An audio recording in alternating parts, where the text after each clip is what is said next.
Okay, आज हमें क्या पढ़ना था? ओके, ठीक है।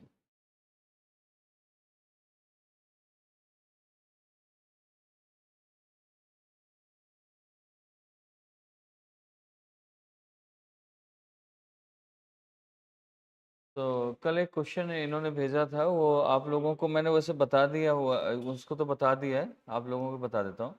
कई बार क्वेश्चन एक और क्वेश्चन आता है और हम समझ पाते हैं एटमॉस्फेयर में या आपके ट्रोपोस्फेयर में फोर्स लगता है।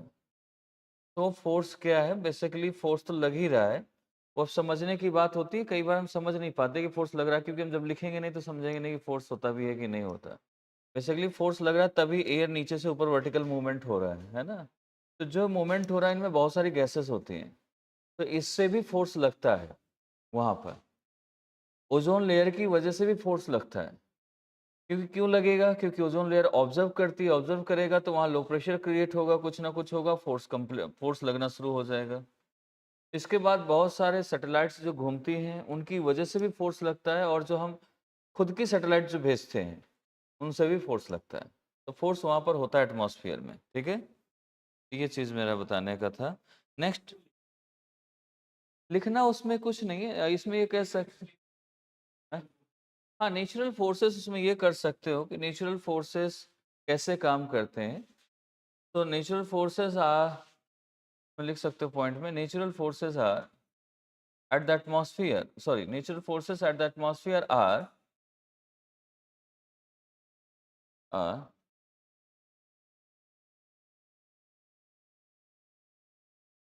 which is generated which is generated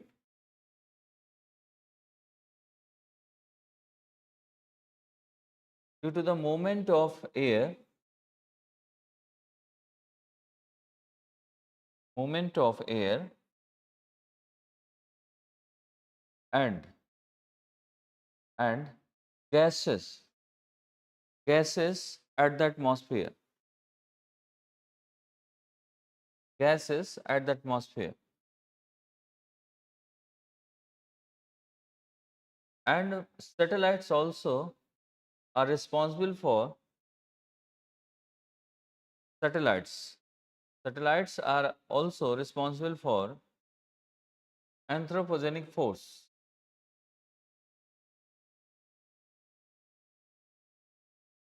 Anthropogenic, anthropogenic force. बहुत सारे आ जाते हैं, इसीलिए इसमें ये नहीं है बस, उसमें तो बहुत सारी आ जाती है। एंथ्रोपोजेनिक फोर्सेस एक मैं बता दिया, इसमें कोई भी सैटेलाइट कुछ भी घूम रहा होगा, कुछ भी होगा एक्टिविटीज आपके ऑर्बिट में, कुछ भी, तो वहां से एक फोर्स लगता है। ऑर्बिट में घूम रहा है तो भी फोर्स की वजह से घूम रहा है, तो उससे जो भी इफेक्ट पड़ेगा, जो भी उसमें एटमॉस्फेयर में चेंजेस आएगा, वो फोर्स उसी का फोर्स हो जाएगा। हाँ, ग्रीन हाउस गैस भी फोर्स का काम करती है। हाँ, ग्रेविटेशनल फोर्स भी है, तो यही सब चीजें आ जाती है ना आपके एंथ्रोपोजेनिक फोर्सेस में, ये सारा आ जाता है। तो बेसिकली कभी भी आए तो थोड़ा थोड़ा सा सोचना है खुद से, वैसा होता कुछ नहीं है इसमें, बड़ा इजी सी चीज था, थोड़ा सा दिमाग लगाते तो आ जाता। हाँ, तो उसमें होता क्या है, थोड़ा सा सोचना है कि क्यों ऐसा, एयर अगर नीचे से ऊपर जा रही है, ऊपर से हॉरिजॉन्टली से मूव कर रही है, तो कोई तो फोर्स लग ही रहा होगा, तभी कुछ हो रहा है ना? तो सिंपल सी बात है, आप अगर ब्रीथ इन ब्रीथ आउट करते हो, उसमें भी फोर्स लगता है, क्योंकि आपके अगर सामने कुछ है तो वो हिलने लगती है, तो इसका मतलब फोर्स तो जा रहा है। तो वो हर जगह पर फोर्स काम करता है कोई ना कोई। ठीक है, चलो नेक्स्ट आज हम उसके बारे में, टेम्परेचर इन्वर्जन, कुछ आपने स्टडी की इसके बारे में, टेम्परेचर इन्वर्जन के बारे में? ओके, क्या होता है टेम्परेचर इन्वर्जन? हाँ जी, ऑल्टीट्यूड,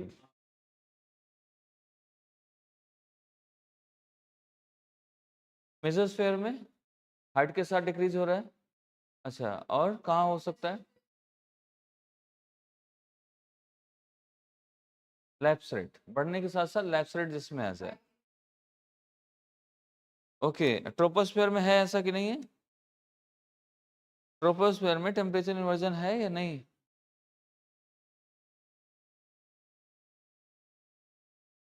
ट्रोपोस्फेयर में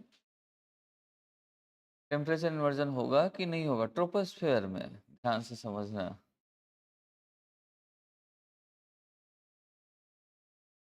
हाँ जी, कहाँ है टेम्परेचर इन्वर्जन? स्ट्रेटोस्फेयर में टेम्परेचर इन्वर्जन है? स्ट्रेटोस्फेयर में भी नहीं है? फिर है कहाँ? ये जा कहाँ रहा है? कहीं तो होगा।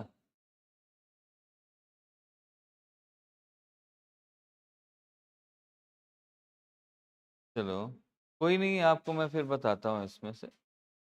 मुझे लग रहा है थोड़ा सा कहीं टेम्परेचर। और क्या मैंने बताया था? रेन, ओके, ठीक है। और कुछ मैंने वो भी बताया था, रेनफॉल का भी टाइप पढ़ के आना है। गुड। तो हेडिंग डालना है temperature inversion. Topic is temperature inversion.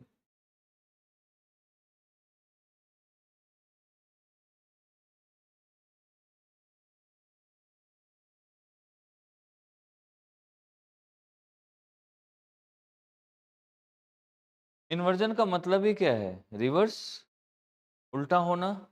चीजें जो सही एक प्रोसेस है, उस प्रोसेस का उल्टा हो जाए। अब प्रोसेस अगर उल्टा हो रहा है तो वही हमारा क्या है? Temperature inversion. कहाँ कहाँ प्रोसेस, राइट प्रोसेस क्या हो सकता है, रॉन्ग प्रोसेस क्या हो सकता है, उस प्रोसेस को समझना है।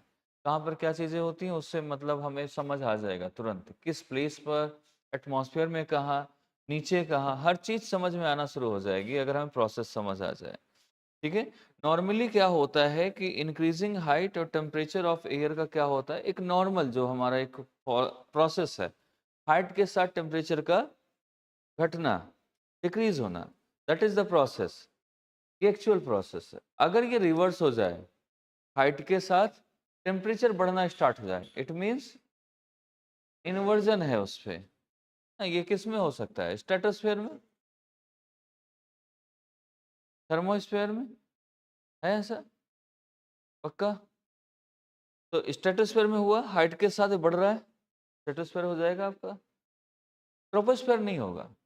ट्रोपोस्फेयर जो है वो एक्चुअल प्रोसेस है उसका।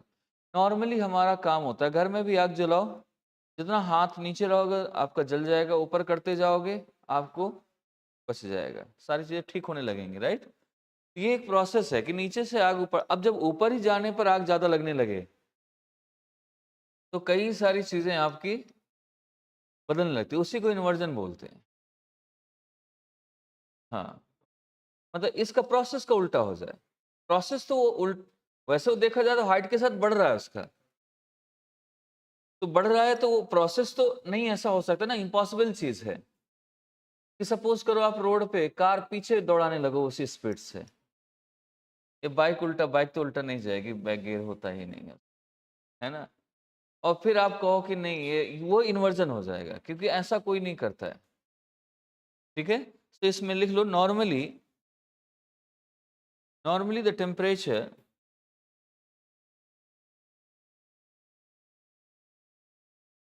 normally the temperature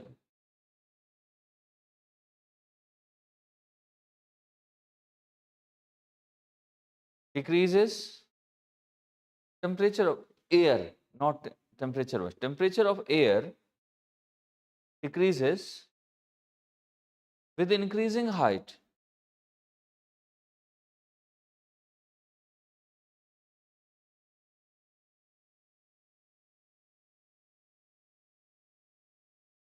ठीक है, नॉर्मली क्या होता है, जैसे जैसे हाइट बढ़ेगी वैसे वैसे टेम्परेचर टेम्परेचर घटेगा। हाइट बढ़ी, टेम्परेचर घटा। इसका अगर रिवर्स कर दें, रिवर्स हो जाएगा, क्या हुआ, हाइट के साथ टेम्परेचर बढ़ रहा है। ठीक है, तो वो हमारा क्या हो जाएगा, inversion. But reverse is happened, that is, then it is, reverse is happened, then it is called temperature inversion. Temperature inversion. जैसे किसी किसी का होता है भूख, खाना खाने के बाद फिर भूख लगने लगे आपको, है ना? तो वो टेम्परेचर इन्वर्जन जैसा हो गया। वैसे नॉर्मली भूख लगने पे खाना ज़्यादा खाता है आदमी, वो खाना खाने लगता है तो फिर और खाता है। वैसे टाइप का आदमी जो होता है वो अजीब होता है, बीमारी हो जाती है उसको। वैसे टाइप का होता है, इसे बोलते हैं टेम्परेचर इन्वर्जन। ठीक है? इसमें नेक्स्ट पॉइंट, इसमें हम चलेंगे आगे आगे किन किन प्रोसेस पे, किस किस जगह प्लेसेस पे है। सबसे पहला इसका रीजन जान लेते हैं एग्जांपल में। सबसे पहला atmosphere eight the tropopause, eight the tropopause, eight the tropopause. Tropopause में इसलिए कि ट्रोपोपॉज के ऊपर जैसे जाएंगे तो जैसे जैसे स्ट्रेटोस्फेयर में, इसे हम ट्रोपोपॉज बोल सकते हैं या फिर साथ में से क्या बोल सकते हैं, स्ट्रेटोस्फेयर, क्योंकि यहीं से स्ट्रेटोस्फेयर स्टार्ट होता है, राइट? ट्रोपोपॉज के जस्ट ऊपर तो स्ट्रेटोस्फेयर स्टार्ट हो गया ना। वैसे भी इसका पार्ट माना ही जाता है, स्ट्रेटोस्फेयर में ही लोकेटेड है ये। तो ये लाइन है between the troposphere and stratosphere. तो स्ट्रेटोस्फेयर यहाँ से स्टार्ट होता है। इसमें हमने क्या पढ़ा था, इसमें हमने डिस्कस किया था ऑलरेडी कि हाइट के साथ टेम्परेचर बढ़ रहा है, हाइट के साथ टेम्परेचर बढ़ रहा है जैसे जैसे ऊपर जाते हैं। तो नीचे नहीं है, लोअर में, लोअर स्ट्रेटोस्फेयर में हमारा टेम्परेचर लो है और एयर भी वर्टिकल मूवमेंट नहीं होती है। एयर कब वर्टिकल होगी, जब गर्म ज़्यादा होगा। इसका मतलब अगर एयर वर्टिकल नहीं है तब भी एक रीज़न है कि वहाँ पर हीट कम है। जैसे जैसे ऊपर बढ़ते जाएंगे हीट बढ़ती जाएगी, हीट बढ़ती गई तो वो एक हमारा क्या होगा, टेम्परेचर इन्वर्जन। ठीक है? अगर ऊपर से निकले ना, ट्रोपोस्फेयर के ऊपर से अगर आपका एरोप्लेन निकलता है तो इसको प्रॉब्लम होगी निकलने में, क्योंकि ऊपर वर्टिकल मूवमेंट शुरू हो जाता है एयर का, नीचे साइड नहीं है उसका वर्टिकल मूवमेंट। ठीक है? तो इसमें इन चीज को लिख लगते हैं। First example is at the tropopause or stratosphere,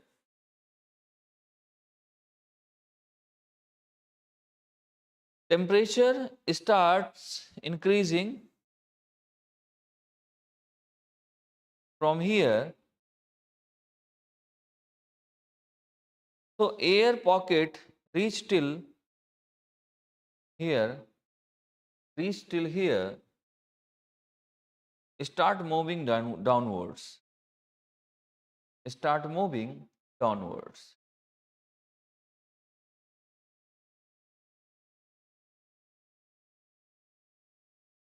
So air pocket reach till here, start moving downwards, start moving downwards. ये क्यों ऐसा कह रहा है, आपने भी इसका मतलब तो नहीं समझा होगा, सभी को नहीं आया होगा समझ। आया समझ? वो तो दिख रहा था मुझे फेस से ही लिखते समय आपके कि आप लोगों को समझ नहीं आया है, क्योंकि इसमें बात इसने बड़ी सही से कही है कि समझ तभी आएगा जब मैं यहाँ पर बनाकर दिखाऊंगा। अब ध्यान से समझना, इधर कैसा थोड़ा थोड़ा तो कोल्ड रीजन है कि नहीं, नीचे ट्रोपोपॉज पे, तभी तो एयर वर्टिकल नहीं हो रही ना, ये तो समझ आ रहा है। हाइट के साथ टेम्परेचर बढ़ रहा है तो मतलब यहाँ टेम्परेचर कम होगा और जैसे जैसे ऊपर जाएंगे टेम्परेचर ज़्यादा होगा, और जहाँ टेम्परेचर ज़्यादा है यहाँ लो प्रेशर होगा। 100% है ना। लो प्रेशर से किधर जाएगा, हाई टेम्परेचर की हाई प्रेशर, हाई प्रेशर किधर है, नीचे है। अब गर्म यहाँ हो रहा है, ऊपर तो बिल्कुल ठंडा है। अगर गर्म इधर हो रहा है तो ये किधर जाएगा, तभी तो नीचे ठंडा है। सिंपल सा लॉजिक है ना इसमें। ऊपर से गर्म होगा तो नीचे दिखाई देगा, नीचे से गर्म होगा तो ऊपर ठंडा हो जाएगा। इसको हमने रिवर्स कर दिया है। अब आपको ये नहीं कि ऊपर ही हर चीज जाती हो, ऐसा नहीं कि सारा चीज ऊपर ही जा रहा है, क्योंकि ऊपर का हमने एक लेयर बना रखी है, उस लेयर से नीचे का देख रहे हैं। सपोज करो कि मैं ऊपर भी मान लो कि जा रहा है, लेकिन कुछ तो ऐसा गर्म होगा जो ठंडी की तरफ आएगा। तभी तो शुरू में आपने देखा होगा इक्वेटर पर ऊपर जा रही है, यहाँ पर क्या हुआ, कूल हो गई, फिर यहाँ से ठंडे में आ रही, ऐसे गिर रही कि नहीं ठंडे की तरफ। मूव किया और जैसे हाई प्रेशर से हाई प्रेशर में कनेक्ट हुआ और नीचे नीचे जैसे बिल्कुल ठंडा हो गया तो पोल रीजन पे गिर गई जाके। सेम यहाँ भी तो हो सकता है ना, ये इसमें हुआ, सपोज करो ऊपर भी जा रही है लेकिन कुछ ऐसी होंगी जो एनर्जी तुरंत लॉस हो जाएगी इनकी, वो भी तो नीचे आ सकती है ना। और अगर वो ऐसा नहीं समझ आ रहा तो ऐसे भी कर सकते हो आप। जब एनर्जी लॉस हो जाएगी तो वहां से वो नीचे गिरना शुरू हो जाएगा, नीचे आएगा तो क्या हो जाएगा, हाई प्रेशर, कूल रीजन। समझ आया? अभी भी नहीं आया? स्ट्रेटोस्फीयर की बात। हाँ, मेसोस्फेयर में जब जस्ट जाएंगे वहां पर तो वहाँ हाइट के साथ टेम्परेचर घटता है।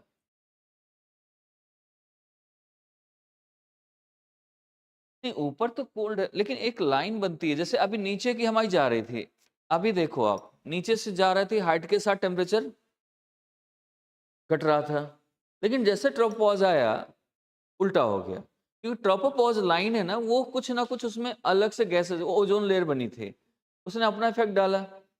फिर जब इसके ऊपर स्ट्रेटोपॉज होगा, उसका अपना एक रोल है, तो इधर से चीजें उधर डाइवर्ट नहीं कर पा रहा, डिलीवर नहीं कर पा रहा यहाँ की चीज वहां पर, तभी तो लाइन बनाई गई है ना कि आप इसके बाद ऊपर नहीं जाएंगे, चीजें एक्शन नहीं होगा, उनका अलग अपना एक्शन होगा। समझ आ रहा है? ट्रोपोपॉज के बाद अगर हो रहा होता तो फिर स्ट्रेटोस्फेयर में हाइट के साथ क्यों बढ़ रहा होता, वहां भी हाइट के साथ घटता। और अगर इसका फर्क नहीं होता तो अल्ट्रावायलेट रेज सारी नीचे आ रही होती, तो ट्रोपोपॉज का कुछ तो रोल है, ऐसे स्ट्रेटोपॉज का रोल होगा जो उसको वहां पर ठंडा रखता है, नीचे वाली एयर नहीं जाने देता ऊपर। समझ आ रहा है? इस वजह से ये हमारी क्या होती है, नीचे की तरफ आएंगी अगर, तो हमारे नीचे नुकसान करा देगा, मतलब नुकसान क्या करा देगा, ठंडा करा देगा। समझ आ रहा है? पक्का? ओके, अब आ गया, गुड। नेक्स्ट चलते हैं इसमें, दूसरा एग्जाम्पल। ये तो पहला हो गया जो समझना है इस पे। नेक्स्ट पॉइंट है आपका ठंडी गर्मी के टाइम का, देख लेते हैं। ठीक है, टेम्परेचर इन्वर्जन कहाँ कहाँ, सेकेंड। ठंडियों की नाइट में, ये रात, दिन और रात, अभी आने वाली ठंडियाँ, टाइम है जनवरी दिसंबर से स्टार्ट, अक्टूबर से स्टार्ट हो जाती है। ठीक है, इसमें आपको क्या लगता है ठंडा गर्म कैसे होता है? यहाँ पर आप वैली ब्रिज सारा चीज पढ़ेंगे इन्वर्जन में। ठंडियों में क्या होती है, रातें ठंडी हो जाती है, ज्यादा ठंडी होती है। नहीं, ठंडियों में रातें गर्म होती हैं। जहाँ इसकी गर्म होती है रातें, वो रातें नहीं है, यहाँ दूसरी रातों की बात कर रहे हैं, रियल रात की बात कर रहे हैं। तो ठंडियों में रातें गर्म ठंडी ज्यादा हो जाती हैं दिन में, क्योंकि सनरेज नहीं आ पाती। दिन में सनरेज आती हैं तो थोड़ा सा वार्मनेस आ जाती है। आप देखें मॉर्निंग के टाइम पर फॉग बनना शुरू होता है मैक्सिमम, ये ज़्यादा ठंड होती है तो रात में बनना शुरू हो जाता है। उसके बहुत सारे रीज़न हैं, क्योंकि दिन में पानी अगर गर्म हो रहा है सन रेज की वजह से, शाम को फॉग भी उससे बनना शुरू हो जाता है थोड़ा बहुत। तो ऐसा इसमें कूल विंटर नाइट, एयर क्या हो जाती है जब कूल विंटर होता है नाइट में, तो एयर कहाँ जाती है, कूल विंटर अगर हुई तो एयर आपकी कैसे हो जाती है, वो भी कूल हो जाती है ना, हो जाती है ना कूल। कूल होगी तो कैसे चलेगी, हॉरिजेंटल। ठीक है, और इन्हीं चीज के हम उसमें देखते हैं टेम्परेचर इन्वर्जन कैसे बनता है, एक बार लिखोगे तो और समझ आ जाएगा। A cool winter night, a cool winter night, the air above the cooled surface gets cool। ठंडी जगह से हवा टकरा कर आ रही हो तो आपको भी ठंडी लगती है कि नहीं? जैसे कभी कभार गर्मियों में अगर हिमालय के साइड से एयर आ रही हो, विंड आ रही हो, तो हमें यहाँ ठंडी कभी कभी महसूस होती है, हम कह देते हैं कि ये हिमालय से चलने वाली एयर्स है, वहां से, कि वो ठंडा है ऑलरेडी, वहां से उसके ऊपर से सरफेस से होके निकली तो वो भी कूल हो गई, है ना। तो इसमें वही है, इस संगत का असर पड़ता है, कंपनी डज इफेक्ट, वो ऐसा वाला सीन है। उसके संपर्क में आई तो ये जो भी सरफेस होगा, उस सरफेस से जैसे ही एयर टकराएगी, वो एयर जैसे टकराएगी इसके अब निकलेगी सरफेस के ऊपर से, तो एयर बिकम कूल, ये भी कूल हो जाएगी।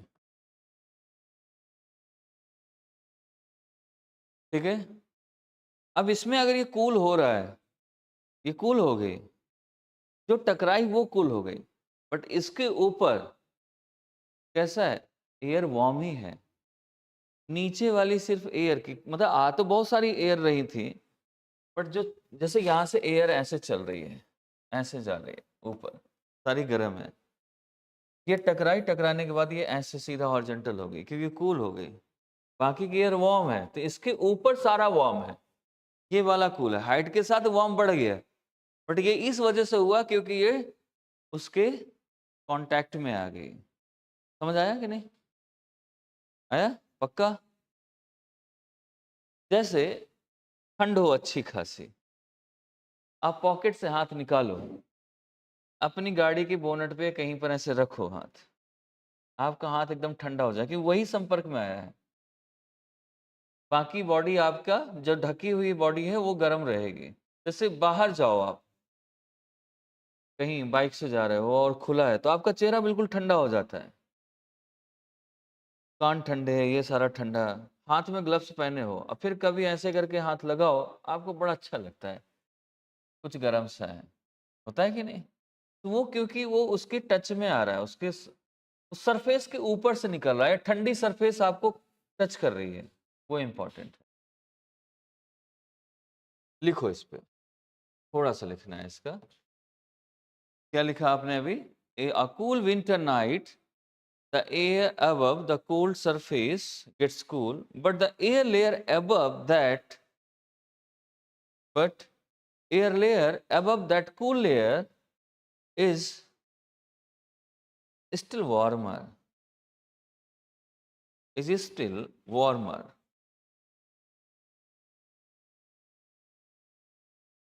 Then by going upward, then by going upward, the air does not get cooler, but air is warmer. But air is warmer.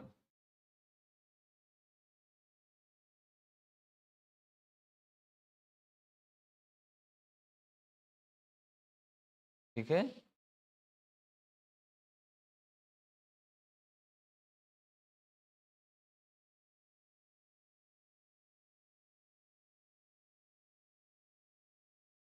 ये वैसा ही होता है जैसे एक मूवी आई थी वरुण धवन की, मैं मैं तेरा हीरो, देखिए।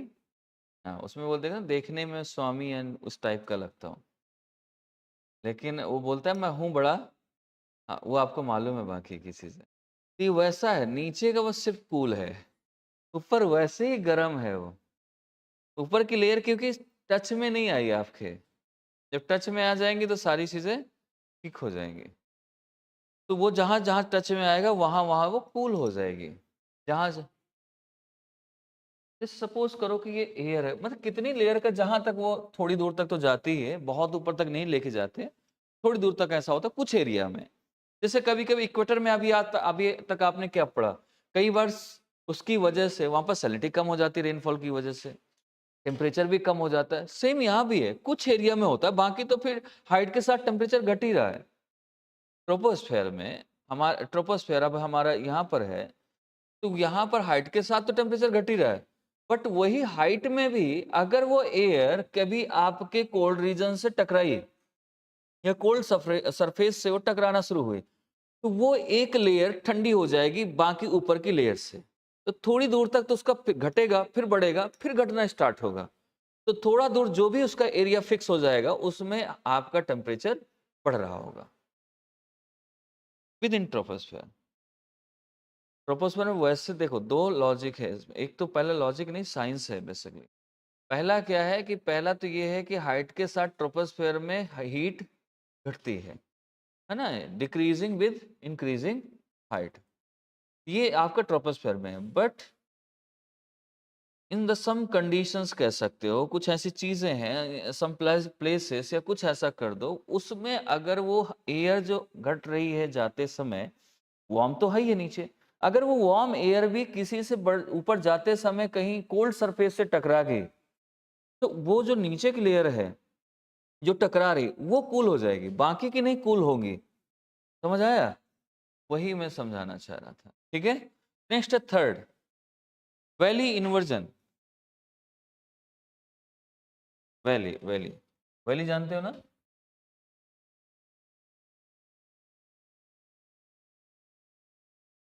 वैली इन्वर्जन ये भी काम करता है एक तरीके से वही इन्वर्जन का। इसमें फ्रॉस्ट होता है, ठंड इतनी पड़ जाती है, बर्फ इतनी जम जाती है कि वो वहाँ पर फसलें जो होती हैं, क्रॉप, वो डैमेज हो जाती हैं वैली इन्वर्जन की वजह से। यहाँ पर विंटर में क्या होता है, विंटर में मैक्सिमम विंटर टाइम पे आप देखो, आप पहाड़ों पे नहीं रह सकते हैं। विंटर टाइम में बड़ा ही ठंड हो जाती है, बहुत ठंडक हो जाती है उधर। तो इसमें जब ठंडी हवाएं चलती हैं विंटर में, तो विंटर में क्या होगा, कूल एयर, क्योंकि अब ऊपर क्या है, बहुत ठंडा है, कूल एयर है, वो किधर जाएगी, जहाँ गर्मी होगी। गर्मी किधर होगी, नीचे साइड। जैसे जैसे ऊपर से नीचे उतरोगे आपको गर्मी मिलने लगती है। आप छत पे खड़े हो जाओ, रात में सो जाओ, ठंडी हो, छत पे जाओ, आपको बहुत ठंड लगेगी। आप नीचे उतर के आओ, आपको कम ठंड लगेगी, और नीचे आओगे आपको बहुत कम ठंड लगेगी ना। सॉल डाल के भी बैठ सकते हो, ऊपर सॉल डाल के भी कुल्फी हो जाना है, कोई फर्क नहीं पड़, बहुत ठंड पड़ेगी। तो सेम सी रीजन यहाँ पर भी है। अब यहाँ ठंड है, तो ठंड है तो यहाँ सारी एयर कैसी हो जाएगी, ठंड हो जाएगी, बिल्कुल ये भी ठंडी हो जाएगी। अब ठंडी हो जाएगी तो यहाँ पर बनेगा हाई प्रेशर। अब होता क्या है कि दिन में सनरेज निकलती है, सनरेज निकलती है तो ये रात दिन में गर्म होते हैं और ये थोड़ा ठंडा होता है। अब कैसे ठंडा होता है मैं बताता हूँ। अब यहाँ पर क्योंकि कुछ लोग रहे होंगे, कुछ भी होगा, तो यहाँ पर ये देर से, क्योंकि यहाँ धूप देर में पहुंचती है, यहाँ पहले पहुंचेगी। जब धूप पहुंचेगी तो यहाँ ठंडा होना शुरू हो जाएगा, यहाँ धूप पहुंचेगी, और इतनी जल्दी यहाँ पर स्पेस नहीं है कि खुला स्पेस हो तो एकदम से ठंडा और एकदम से गर्म हो जाए, नहीं हो सकता, क्योंकि ये ऐसे वैल्यूम बना हुआ है। अब रात में ये ठंडा होना शुरू हुआ, ये किधर जाएगा, high pressure to low pressure. यहाँ पर क्या है, लो प्रेशर है, तो ये ऐसे मूव करना शुरू करेगी।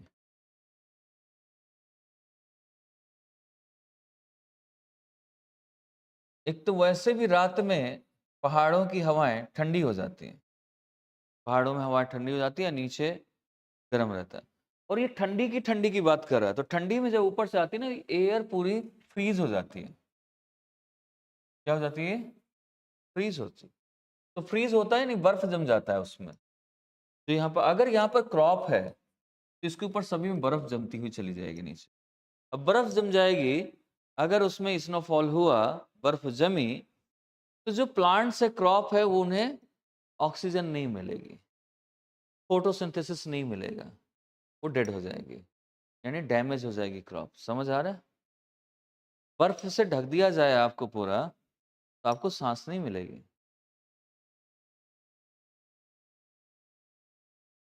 यहां से आने पे डिक्रीज हो रहा है, यहां पर डिक्रीज होगा पूरा।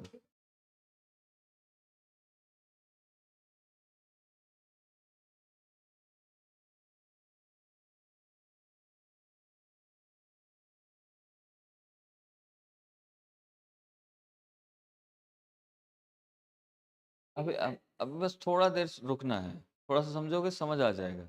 अभी पूरा आपने सुना नहीं है, अभी तो ये मैं सिर्फ इसका ट्रेलर है, अभी इसके बाद और कहानी आएगी। ये तो सिर्फ बता रहा हूँ कि कैसे टेम्परेचर गर्म और ठंडा हो रहा है, कैसी चीजें बन रही हैं। फिर इसमें बताऊंगा इन्वर्जन कहाँ है। इन्वर्जन तो अभी बताया ही नहीं है, अभी तो सिर्फ मैं प्रोसेस बता रहा हूँ। ठीक है, ऐसा थोड़ा ना यूपीएससी में एडमिशन लिया यहाँ पर और आईएएस बन गए, उसका भी प्रोसेस है ना। आप प्रीलिम्स दोगे, मेंस दोगे, फिर इंटरव्यू दोगे, यहाँ की टेस्ट सीरीज दोगे, तो देखेंगे होगा कि नहीं होगा। नहीं हुआ तो इन्वर्जन सीधा। सिंपल सा लॉजिक है, और उसमें क्या कर सकते हो। तो वही है, अभी यहाँ पर प्रोसेस है, अभी जाना है। अब इसमें क्या है कि मैंने बताया ना कि ये ठंडा है, ठंडी। अब विंटर में मैंने बताया, विंटर सीजन में ध्यान रखना, विंटर सीजन है, विंटर सीजन में एयर कैसे चलती है, कूल एयर होती है। कूल एयर होगी तो कहाँ जाएगी, डिसेंड करेगी वैली की साइड, ऊपर से नीचे, क्योंकि हाई प्रेशर है, हाई प्रेशर से लो प्रेशर, गर्मी की तरफ जाएगी। समझ तो आ रहा ना इतना। अब गर्मी में आएगा, अब नीचे क्या, वैली पर कैसी है, वार्म एयर है, यहाँ थोड़ा वार्म होगा, लो प्रेशर होगा। तो यहाँ लो प्रेशर होगा तो फिर लो प्रेशर होगा तो एयर ऊपर जाएगी, ऐसे यहाँ से ऊपर जाएगी, यहाँ से डायरेक्ट नहीं इसी रास्ते से वापस नहीं जाएगी, जहाँ पर गर्म हो रहा है बस उसी रास्ते में, इस रास्ते जाएगा तो इधर से तो ठंडी आ रही है। अभी नहीं समझे? नहीं समझ आया ना? आप ठंडी में छत पे खड़े हो जाओ, ठीक है? अब आप पे हवा आ रही है, आपको पूरा शरीर गर्म कर रही है। अब आपके मुंह से हवा निकली, वो गर्म जा रही है। आपने ठंडी आपकी हुआ, आपको पूरा ठंडा कर दिया। जो आपकी बॉडी के अंदर जो ये वैली समझो, ये आपकी बॉडी है। अब यहाँ से आपने गर्म हवा छोड़ी, गर्म वजह से ये आपकी थोड़ी दूर तक तो जाएगी आगे तक, ये गर्म है। तो उसमें निकलता है ना जैसे कि धुआं जैसा, है ना? वो क्यों जाता है? और उसे जब फूंकोगे तो आपका जो वार्म होगी एयर उस टाइम पे, या आग जलाओ कहीं पर एक जगह पर, तो एयर ऊपर जाए, पूरे में नहीं फैलेगी, सीधा ऊपर जाएगी। पूरे में क्यों नहीं फैल सकती? क्योंकि बाकी जगह से ठंडी हवा आ रही है, तो वो एक्सपांड नहीं करने दे रही उसको। वो एक जगह से होके सीधा जा रही है, क्योंकि एक ही जगह पे गर्म हो रहा है, पूरा प्लेस गर्म है ही नहीं। समझ आ रहा है कुछ कि नहीं? तो ये इतना गर्म है और यहाँ पूरा ठंडा है, तो ये कहाँ से जाएगी? ऐसे जाएगी, ठीक है? हाँ, अभी आएगा, अभी और समझ आएगा, धीरे धीरे आएगा पूरा। अब यहाँ क्या है? डिसेंड, ये वार्म हुआ, डिसेंडिंग कूल एयर क्या करेगी? इतना तो बता, ये हो गया आपका, समझ आ गया इन्वर्जन? गुड। अब ये डिसेंडिंग एयर जो आती है, मैंने बताया कि ये फ्रीज करती है, मतलब यहाँ पर फ्रोजन हो जाता है इसका। फ्रोजन हो जाने की वजह से क्रॉप जो होती है वहां की, वो क्या होती है? Damage.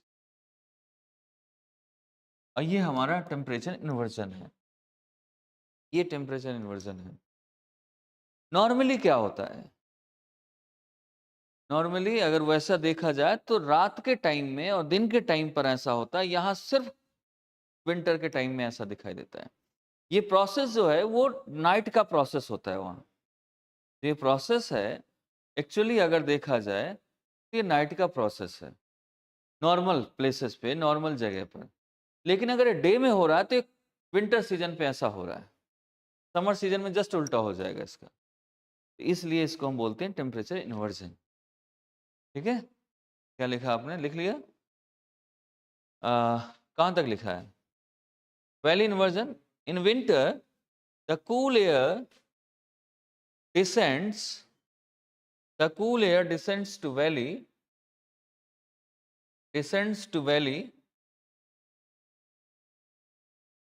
and uplift the warm air of the valley,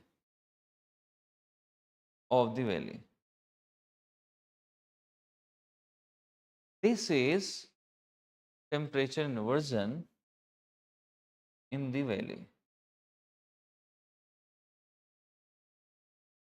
And note में लिख लेना है, descending cool air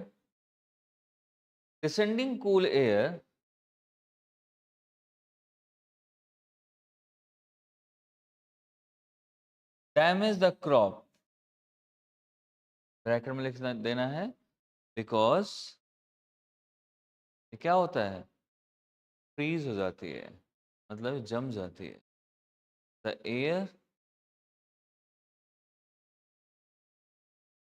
फ्रीज, ठीक है, क्रॉप पर। तो क्रॉप क्या हो जाएगी? इससे इसे जब फ्रीज हो जाता है, इस वर्ड को बोलते हैं फ्रॉस्ट।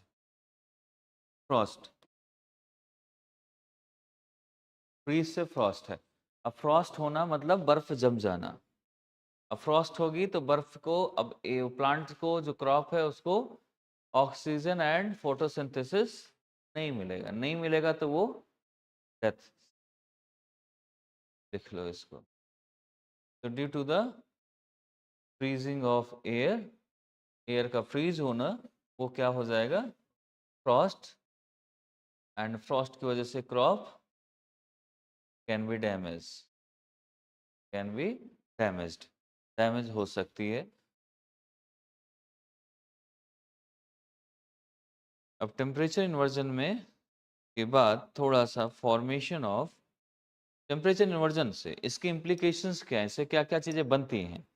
टेम्परेचर इन्वर्जन की वजह से बहुत सारी चीज़ें बनती हैं, जैसे फॉग, फ्रॉस्ट, ये सब बनता है इसी से।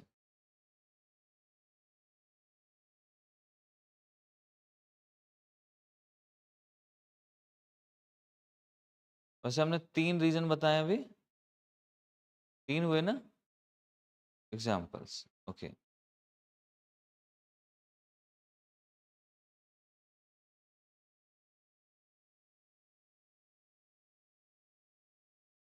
तो इन्वर्जन इससे, अब आते हैं implications of temperature inversion. Temperature inversion का इम्प्लीकेशन कैसे होता है? लिख लो, हेडिंग डालो, टेम्परेचर इन्वर्जन, implication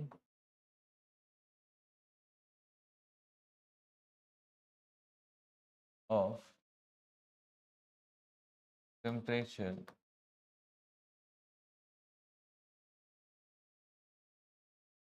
inversion। अब इम्प्लीकेशन में क्या क्या फॉर्मेशन होगा इसमें से? कुछ फॉग का, कुछ स्मॉग का, कुछ क्लाउड का, ये भी इसी का रीज़न है, ये भी इसका मामला है। टेम्परेचर की वजह से ऐसा हो रहा है, चीज़ें बन रही हैं। तो आपको इसमें थोड़ा सा लिखना है। सबसे पहले formation of fog, number 1 is formation of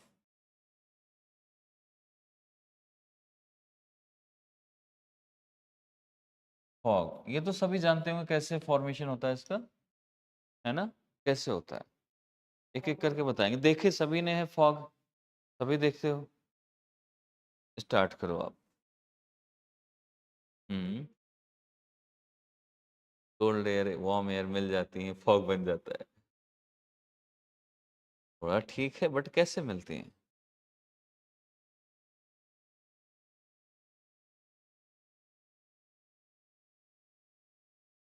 ऐसा तब फॉग बनता है जब नीचे कोल्ड हो ऊपर वार्म हो, ऐसा? कि ऊपर कूल हो नीचे वार्म हो, ऐसा? ये कोई नहीं, ये छोड़ दो। और बताओ आप, इसी के बताना है, अपना हाल चाल नहीं बताना है। हाँ,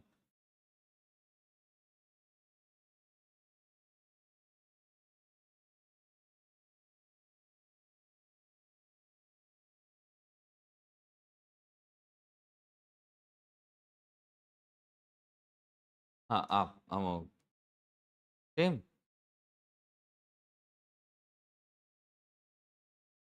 कंडेंस तो होता है, नीचे से वार्म एयर जा रही है, इसका मतलब तभी तो ऊपर कंडेंस्ड होगा ना। नीचे से जाएगा, कुछ तो लेके जाएगा मॉइस्चर ऊपर लेके। हाँ जी, आप। ये फॉग हो गया कि बारिश करा दी तुमने? ड्रॉपलेट में टूटेगा तो बारिश नहीं हो जाएगी? फॉग में भी होती है बारिश थोड़ी बहुत, नहीं पड़ती है? क्या बात है, होती हैं, टीनी ड्रॉपलेट्स होती हैं। मैं जो बोल रहा हूँ ऐसा नहीं कि वो झूठी हो या सच्ची हो, थोड़ा तो अपना भी सेंस लगाना है। टीनी ड्रॉपलेट्स होती है ना, बूंदे बूंदे पड़ जाती हैं उसे पत्तों में, देखो सुबह सुबह, उस टाइप की। फिर इतना ज्यादा क्यों सोचना, डरना नहीं है चीजों को ना। अगर, हाँ जी, आप सेम, ये तो गलत बात है। सेम ऐसे सेम कैसे बोल देते हो एक दूसरे को, सेम सर सेम? सेम क्या होता है? कल के दिन उसने शादी कर ली, तुम भी शादी कर लोगे? सर सेम, मैं भी शादी करता हूँ अभी। ऐसे थोड़ा ना होता है। यथार्थ, बोलो। एक कृष्ण भगवान के दोस्त थे पार्थ, है ना? तुम हो यथार्थ, बताओ।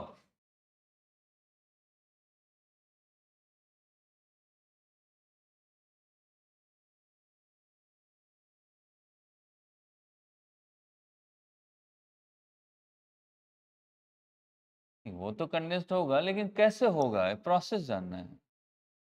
ये तो सभी को मालूम, ठंडा गर्म, क्योंकि ओशन करंट में भी यही था, ठंडा गर्म मिलता था फॉग बन जाता था। यहाँ भी ठंडा गर्म मिलेगा, फॉग तो बनेगा। लेकिन मिलेगा कैसे, बनेगा कैसे, कांटेक्ट में कैसे आएगा, ये समझना है मुझे actually.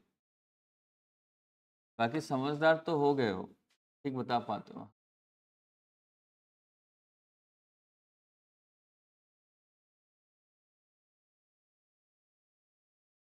Warm air is cooled by cold air.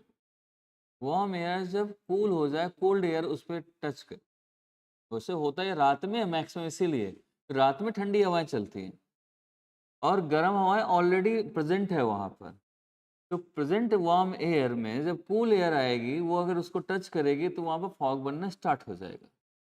बस लॉजिक, ठीक है। और इसलिए क्योंकि नीचे वार्म नहीं होगा तो डस्ट ऊपर कैसे जाएगी, फॉग में डस्ट भी हो जाती है, ठीक। इसलिए कि नीचे की वार्म एयर ऑलरेडी है, जिस ऊपर से जो आ रही रात में ठंडक हो रही है उसकी वजह से वार्म एयर कूल होने लगती है और वो फॉग का फॉर्मेशन बन जाता है। समझ आया?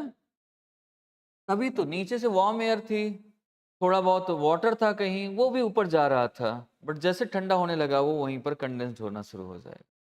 ज़्यादा ऊपर नहीं उठ पाता, बहुत ज़्यादा वार्म नहीं होती तो ऊपर जाके बारिश कराते हैं, बट जैसे वो ठंडी हो जाएगी तो वहाँ पर थोड़े थोड़े छोटे छोटे ड्रॉपलेट में, टीनी ड्रॉपलेट्स में टूट जाएगा। लिख सकते हो इसमें, warm air, when warm air cooled by cold air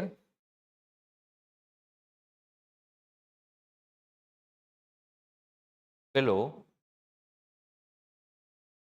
बहुत ऊपर नहीं, बहुत ऊपर होगा तो क्लाउड बन जाएगा, नीचे साइड में अपने थोड़ी ऊपर में, below, एंड देन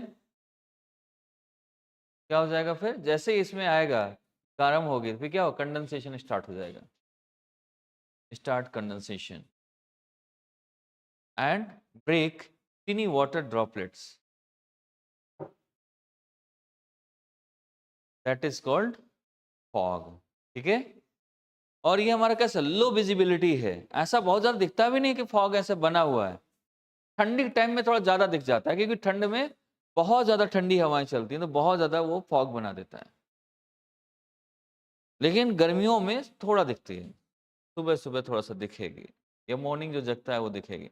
लेकिन दिल्ली में तो मॉर्निंग आप मॉर्निंग वॉक भी नहीं कर सकते हो, क्योंकि होता क्या है कि जब ऐसे जो अभी फॉग बन रहा है ये नीचे लोअर में बनता है, ऊपर से एयर आई, नीचे जितना भी पोल्यूशन है वो नीचे रुक गया, अब दौड़ोगे तो वही सांस में जाएगा, और दिन भर में थोड़ा हट जाता है, रात में जा सकते हो, अगर शाम को चाहो तो घूम सकते हो एक बार।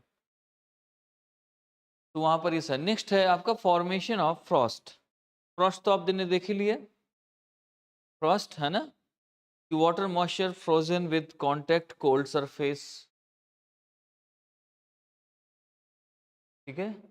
कोल्ड सरफेस की वजह से हो जाएगा, या कोल्ड एयर की वजह से अगर वो फ्रोज हो जा रही है, सपोज ये तो बेसिकली वहाँ की नहीं, वैली का नहीं है, ये तो सभी जगह का है। वैली में क्या होता है कि जब नीचे आ रही है तब वो फ्रोज होता है, वैसे नॉर्मली क्या होता है कि अगर जैसे आप खेतों में देखो कहीं कहीं ठंडियों के टाइम पे बर्फ जम जाती है उनमें, वो होता है बेसिकली ये फ्रॉस्ट, नॉर्मली फ्रॉस्ट उसे कहते हैं। वैली पर तो उसकी कंडीशन है, इस वजह से ठंडी में हो रही है, वो नीचे बहुत ठंडा आ रहा है उससे बर्फ जमा दे रहा है या फ्रॉस्ट कर दे रहा है। लेकिन नॉर्मली कभी कभार बारिश ना हो रही हो और आपके ठंड बहुत पड़ रही हो, और जब बहुत ज़्यादा ठंड एयर कोल्ड एयर आती है तो ये क्या होता है कि इसमें जो आपके प्लांट्स होते हैं, जो आपकी क्रॉप होती है, उसके ऊपर पहले ओस बनती है, वही ओस बाद में बर्फ बन जाती है ठंड की वजह से। ये भी है फ्रॉस्ट का formation, Frost water moisture frozen with contact cold surface which damage the crop।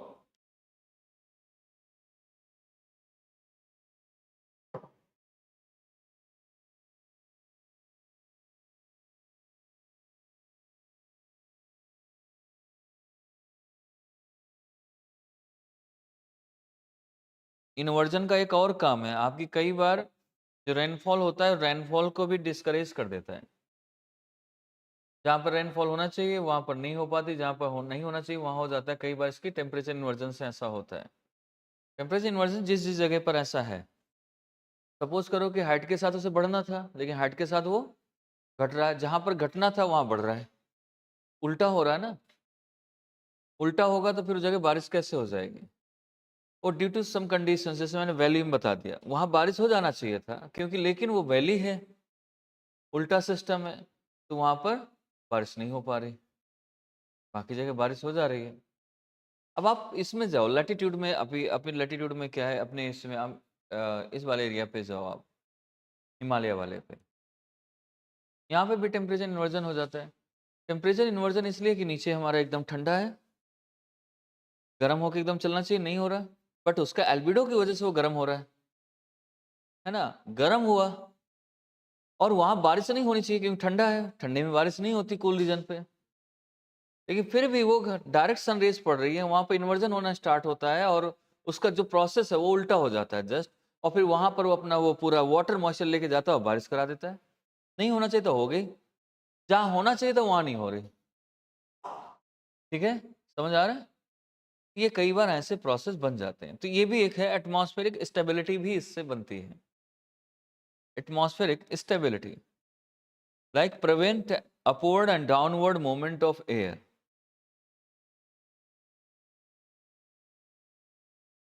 Atmospheric stability का मतलब prevent upward and downward movement of air, which discourage rainfall.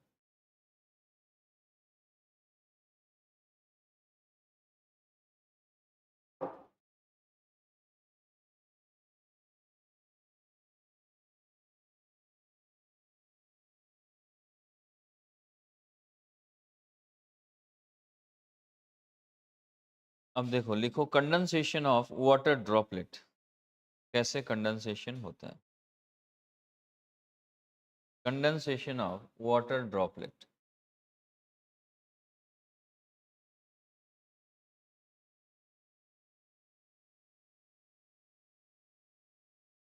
ये कैसे कैसे बनता है, एक प्रोसेस बता देता हूँ।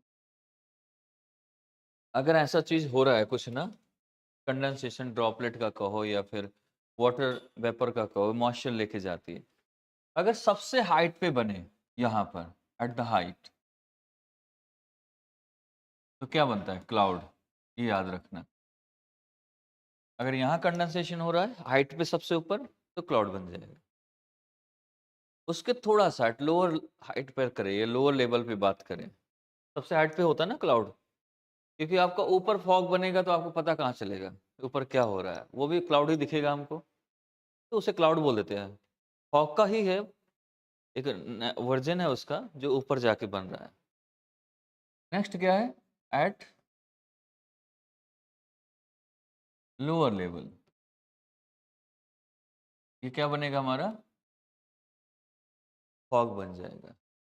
इसके और आ जाओ कोल्ड सरफेस में, यहाँ पर कोल्ड सरफेस हो, जैसे कि आपका कोई हिमालय वाला टाइप का या कुछ ऐसा हो, वहां पर यहाँ पर ड्यू ड्रॉप बनते हैं ऑन दी कोल्ड सरफेस।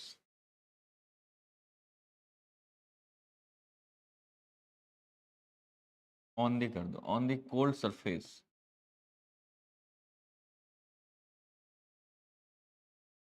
यहाँ पर क्या बनेगा? Dew drop.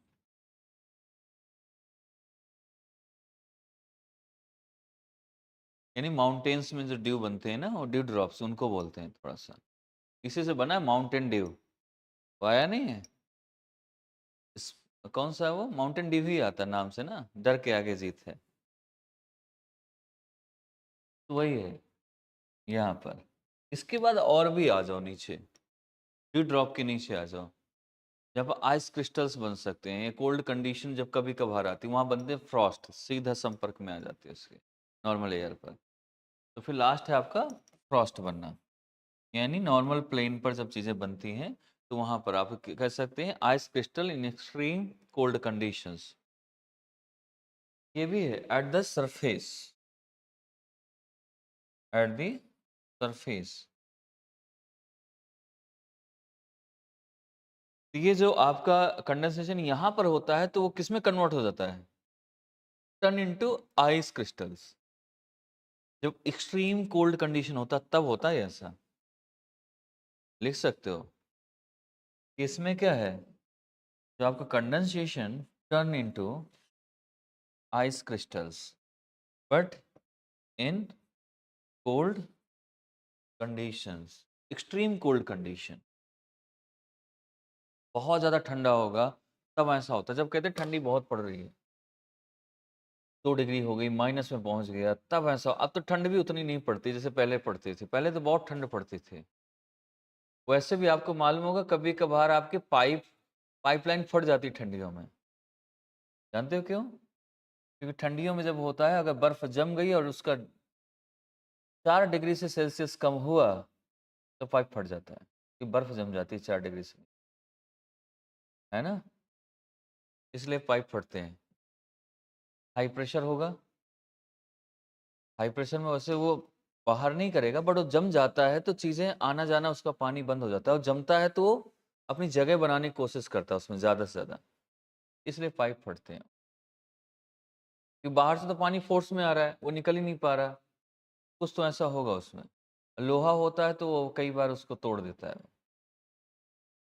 तो ये भी इसका पार्ट है। तो ऐसी बहुत सारी चीज़ें मिलती हैं। किसी-किसी को ठंडी नहीं लगती है, कभी-कभार मैंने देखा है। ठंड में ठंड नहीं लगती ना किसी-किसी को? लगती? ऐसा है? पक्का? क्योंकि मेरे उसमें एक था लड़का बहुत पहले, जब मैं बीएससी वालों को पढ़ाता था।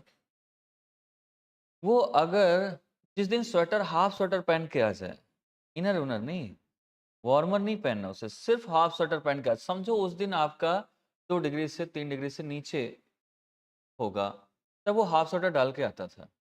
हाथ वो भी नहीं कभी सेकता था आग में। आग में कभी हाथ नहीं सेकता था। नॉर्मली वो, जैसे वो पहले शाहरुख खान एक टी-शर्ट नहीं पहन के आता था, वो जो जिसमें जाली हो टाइप का, जाल टाइप का होता था, वैसे पूरा बॉडी इधर से उधर दिखता है। वैसे शर्ट पहन के आता था हमेशा पूरी ठंडी में। उसके ऐसे नहीं हाथ-पाँव काँप रहे हों, ऐसा भी नहीं है। वो ये कहता था, सर आप लोगों को बड़ी ठंड लगती है, सभी को बोलता था। ये कितना पहन के आया हुआ है यार। ऐसा नहीं वो कश्मीर से विदेश से आया हो, वहीं उसी जगह पर बड़ा हुआ है, सब कुछ हुआ है, बट पता नहीं उसका कौन-सा ऐसा बॉडी में पार्ट जुड़ा था उसके पास। हाँ, किसी का तो होता है, कुछ नया भगवान ने अलग से पार्ट जोड़ दिया होगा इसमें, इनबिल्ड, तो वो चीज़ें आ गई, या कभी-कभार था बिल्कुल पतला-सा, लेकिन ठंड नहीं लग रही थी, तो हो सकता है जान ही ना रही हो शरीर में, तो इसलिए हाँ, कभी-कभार होता है ना, जब हड्डी ही हड्डी है तो हड्डी कहाँ टकराएँगी आपस में? ज़्यादा लगती है? अच्छा, मुझे शायद मैंने कहा शायद ऐसा हुआ हो उसके साथ। नेक्स्ट चलते हैं, यहाँ तक फ्रॉस्ट तक आ गया समझ? अब आते हैं इसमें reason for formation of fog, reason क्या है इसका? तो ये ऑलरेडी आपने लिख रखा है, 2 रीज़न है, एक तो रीज़न मैंने बताया वो, और दूसरा फॉग का रीज़न है कोल्ड करंट, ओशन करंट मिलती है, ठीक है? तो आपका रिवीजन हो जाएगा। ओशन करंट्स में पढ़ा है ना? कोल्ड करंट, वार्म करंट जब मिलती हैं आपस में, नहीं पढ़ा आपने? चलो, वार्म करंट और कोल्ड करंट जब भी आपको मिलती हैं तो वहाँ पर आपके ठंडा गरम मिलेगा, फॉग बन जाएगा, सिंपल सा याद रखना है उसमें, ठीक है? अब चलते हैं कि इनकी डिक्रीजिंग लेवल ऑफ विजिबिलिटी कौन सी सबसे ज़्यादा दिखता है, कौन सबसे कम दिखता है? नंबर 1 देखो, डिक्रीजिंग लेवल ऑफ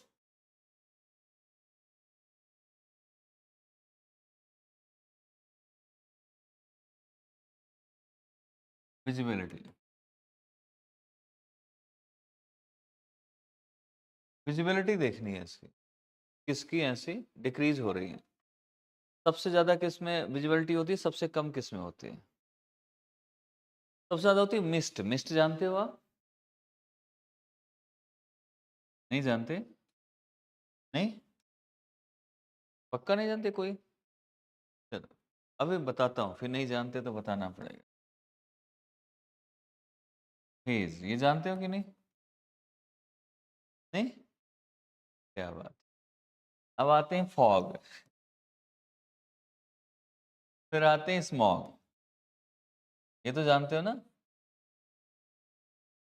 सबसे कम ये दिखता है, सबसे ज़्यादा ये दिखता है। अब दिखते कैसे हैं? कि मैं दिखाई देता हूँ, तो आपको ज़्यादा समझ आएगा कि हाँ, कैसा कौन-सा मिस्ट होता है, कौन-सा हेज़ होता है, कौन-सा फॉग होता है, कौन-सा स्मॉग। स्मॉग में भी अभी एक और स्मॉग है, ये तो स्मॉग है, स्मॉग का भी एक अलग स्मॉग है। उससे वो उसमें बहुत सारा, जैसे आप एसिडिक बोल सकते हो उसको, या और भी नाम दे सकते हो उसको। उसमें भी कई सारी चीज़ें आ जाती हैं, जैसे कि वो हो जाता है पोल्यूटेड ज़्यादा हो गया, उसमें डेंजरस चीज़ें आ गई, उनको हम बोल देते हैं स्मॉग।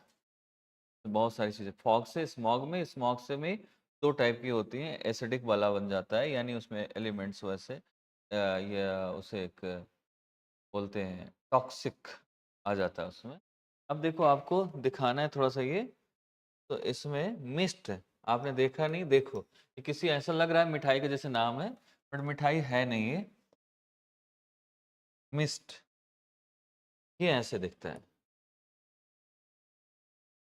ये है मिस्ट,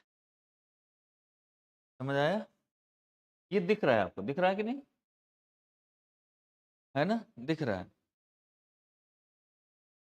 तो मिस्ट मैक्सिमम जहाँ पर आपका थोड़ा बहुत वाटर जिस एरिया में ज़्यादा होगा, उस जगह पे थोड़ा ज़्यादा दिखता है आपको, अंधेरा सा दिखेगा एकदम। या थोड़ा-सा उस एरिया में ड्राइनेस कम होगी, मॉइस्चर होगा थोड़ा बहुत।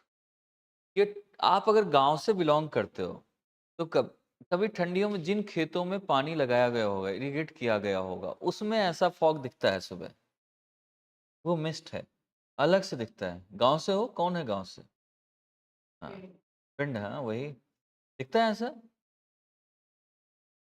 ये है मिस्ट। मिस्ट के बाद चलते हैं दूसरे पर। दूसरा क्या था हमारा? हेज़। ये हेज़ है, जो आपके शहरों में कोहरा बन जाता है, जिसे बोलते हो कोहरा। कोहरा तो जानते हो ना? ठंडियों में कोहरा नहीं जानते हो? देख लो, हेज़ इंग्लिश वर्ड हो गया, हेज़ हिंदी में हो गया कोहरा। अब मैं इसे कैसे समझाऊँ? फॉग चीज़ अलग है, फॉग अलग है। कोहरा वो है जब सामने देख रहे हो, दिन में लाइट जला के चलनी पड़ती है ठंडियों में, आपको कुछ नहीं दिखता है। आप धीरे-धीरे चलते हैं, लाइटें उसमें बोलते भी हैं ट्रेन कैंसल हो गई, ये हो गया, वही तो ये है हेज़। आया समझ में कि नहीं आ रहा? अभी नहीं, इसको नहीं समझ आया। हेज़ ये सोच ही रही क्या है हेज़, है ना? अब कैसे मैं बताऊँ इसको? हाँ, फॉग जैसे, लेकिन फॉग आपका एक फॉग का एक वो है कि थोड़े एरिया में दिखता है और वो एरिया वाइज़, इसमें जो आपका कोहरा बनता है, ठंडियों में आता है। वो ठंडी बहुत ज़्यादा हो जाने से कोहरा बिल्कुल, वो कोहरा मिक्स होता है, मतलब मिस्ट और हेज़ दोनों का मिक्सचर है वैसे देखा जाए ये। कि ठंडियों में जहाँ ठंडी एरिया पे जाते जाओगे और ज़्यादा कोहरा दिखाई देना शुरू हो जाएगा, जहाँ पर मतलब पॉल्यूशन नहीं होगा। पॉल्यूशन कम होगा वहाँ ज़्यादा हेज़ हो जाएगी। जहाँ पॉल्यूशन कम होगा वहाँ कम हेज़ हो जाएगी। बेसिकली वो भी कोहरा ही है आपका, जो मिस्ट है, बट वो मिस्ट वाटर बॉडी के आसपास ज़्यादा है जहाँ पर आपका मॉइस्चर है। और जो हेज़ होता है वो बिना मॉइस्चर के भी वैसा दिखाई देता है। कोहरा तो जानते हो कि नहीं अच्छा चलो मैं एक कार वाला दिखाता हूँ, इसमें ऐसे समझ नहीं आएगा। ये तो जानते ही हो स्मोक, है ना? देख रहे हो? धुआँ ही धुआँ। ये वैसा ही है। चलो मैं इसमें थोड़ा-सा लेके चलता हूँ। अम,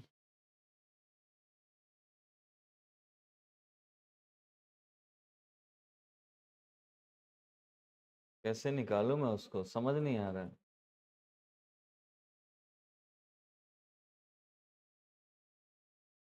नहीं वो तो मैं ही बता दूँगा।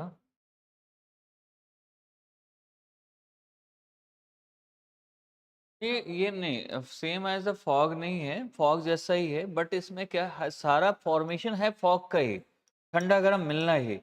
बट उनकी विजिबिलिटी के हिसाब से बस बताया जा रहा है सारा फॉग का फॉर्मेशन। बहुत हाइट पे होगा तो भी फॉग है, बट वो कंडेंसेशन हुआ और वो बन गया कैसा? क्लाउड बन गया। उसके नीचे वैसे बन गया, ये भी फॉग का ही है, लेकिन ये विजिबिलिटी के हिसाब से फॉग बताया जा रहा है।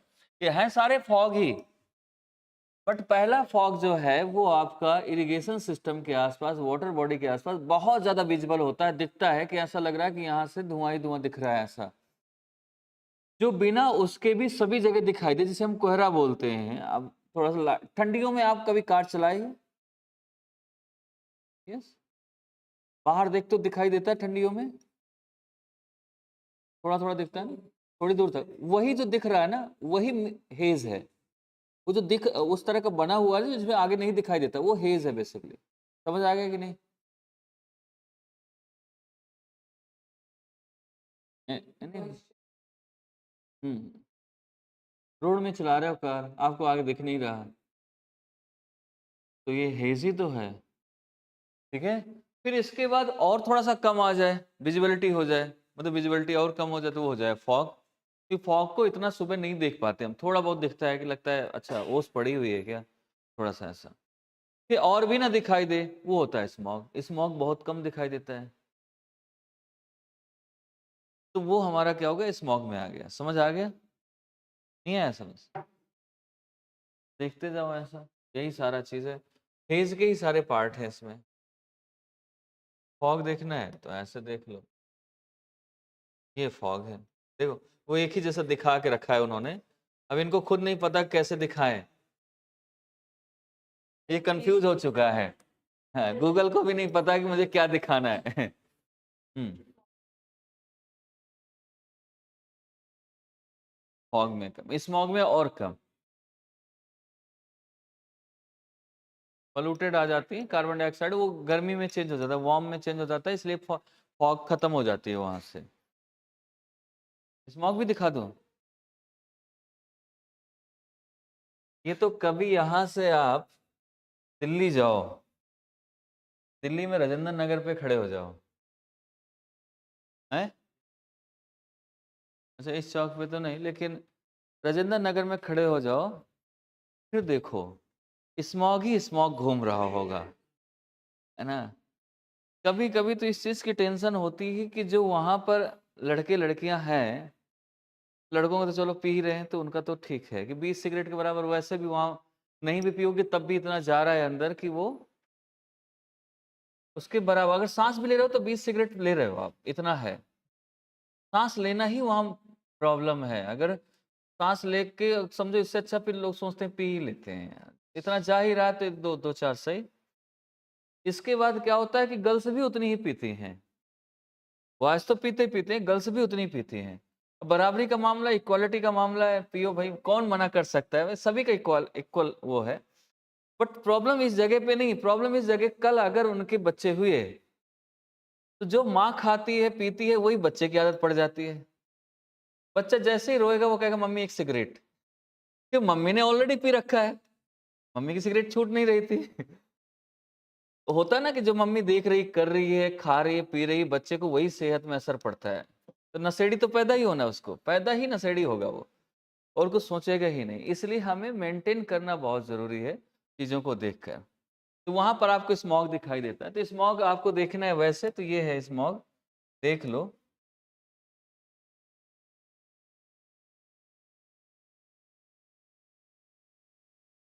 ये नहीं बल्कि ये आप देखो ये ज़्यादा समझ आएगा। ये है स्मॉग, ठीक है?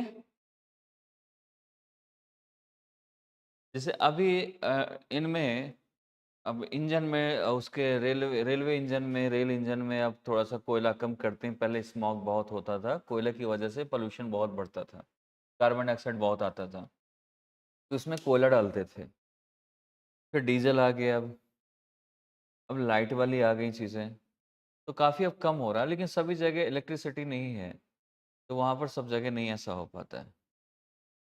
और अभी जैसे आपने कभी जहाँ पर ईंट बनती है, ब्रिक्स बनते हैं, वहाँ पर भी ये ऐसे चिमनी बनती है, वहाँ पर भी स्मॉग होता है। अभी जो आपके हरियाणा, पंजाब में जो पराली जलती है, उससे बहुत स्मॉग होता है। उसकी स्मॉग में से दिल्ली तक कवर हो जाता है वो, इतना ज़्यादा स्मॉग है इसमें। और यही है जो एयर क्वालिटी डैमेज कर रहा है, ठीक है? मैं यहाँ पर आया, मुझे बाकी चीज़ तो उतनी पसंद नहीं आई, बस यहाँ का एनवायरनमेंट थोड़ा-सा ठीक है कि ठीक है। अदरवाइज़ मेरा मन यहाँ बहुत कम लगता है, क्योंकि मैं शुरू से मैक्सिमम टाइम से दिल्ली रहा है। तो उस राजेंद्र नगर में जब निकलते हो तो ऐसा लगता है कि ये एरिया जाना-पहचाना सा है। यहाँ पर जाना-पहचाना सा थोड़ा कम लगता है। एक तो लोग मिलते ही नहीं हैं, जो जानते हैं। अकेले हो आप, जानने वाला कोई है नहीं। दूसरा, दिखते कम हैं। वहाँ पर क्या है कि आप बाहर निकलोगे, एक तो पहली बात तो आपके सभी पहचान के हैं जो कहीं न कहीं कोचिंग में बैठा है कोई। तो मिले, बैठे, कुछ अपने यहाँ गए या दिन भर काम किया आपने और बाहर निकलते तो आपको एक भीड़ दिखती है। अच्छा लगता है, क्योंकि आप उसी एरिया में रहे ना काफ़ी टाइम से, भीड़ देख के भी अच्छा लगता है। अब यहाँ पर आप देखो, तो कोई है नहीं, गिने-चुने लोग हैं। वो भी अलग ही है। बच्चों का वो एक सीन भी नहीं दिखता कि ऐसा कुछ है वहाँ पर। वहाँ पर तो ऐसा है टीचर भी खड़ा है, बच्चा आ गया, बात हो रही है, कुछ ऐसा हो रहा है, जान-पहचान में आ जाता है। तो वो एक एरिया में माइंड मेंटली वो वैसा स्ट्रॉन्ग नहीं हो पाती चीज़ें। तो यहाँ पर अपने-अपने घर पे रहना, निकलते हैं, नहीं तो ऐसे बोल दिया किसी ने तो बोल दिया, वैसे जानता है नहीं कोई, बोलेगा कौन? है ना? तो ये चीज़ें हैं। कई बार तो यहीं पर हो जाता है ऑफ़िस में हमारे कि एक-दूसरे से नहीं मिल पाते हैं। बंसल सर से 3-3 दिन मुलाकात नहीं हो पाती, एक ही ऑफ़िस में आने के बाद। अब सोचो एक ही जगह बैठे हैं, तो हो जाता है ऐसा। तो ये चीज़ें ऐसी होती हैं। चलो आगे हम करते हैं इसमें कंपैरिज़न, थोड़ा-सा कंपैरिज़न करा देते हैं फॉग और स्मॉग में।